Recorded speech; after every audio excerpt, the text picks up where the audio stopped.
Let's take a look at another example of a grammar structure that helps you to add a variety to your sentences as well as detail.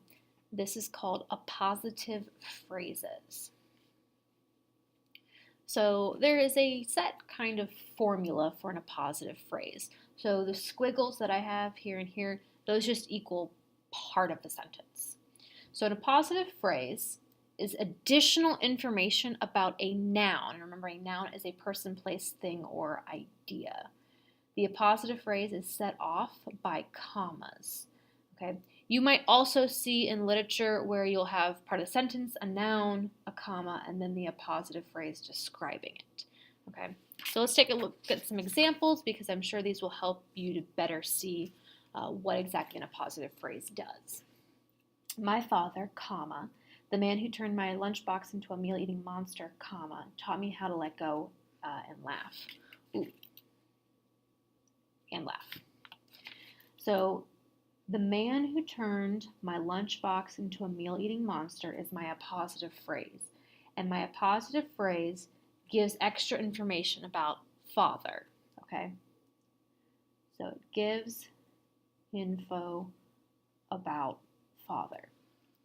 Now, if I were to remove the underlined appositive phrase, what's left is still complete. My father taught me how to let go and laugh. Okay, so commas, set it aside, and if you remove the commas in the phrase, what's left is complete. The mirror, comma, which is just a piece of glass, comma, will change you. So, which is just a piece of glass is my appositive phrase, and it gives info about the mirror. Once again, if I eliminate the commas and the appositive phrase, what's left is complete. The mirror will change you. So let's take a look at a professional example. Kettle, comma, the sailor at the control grips of the ship a few feet behind and above grim and creedy, comma, let out a short whistle. Butcher 14. Butcher being the last name, 14 being the page number.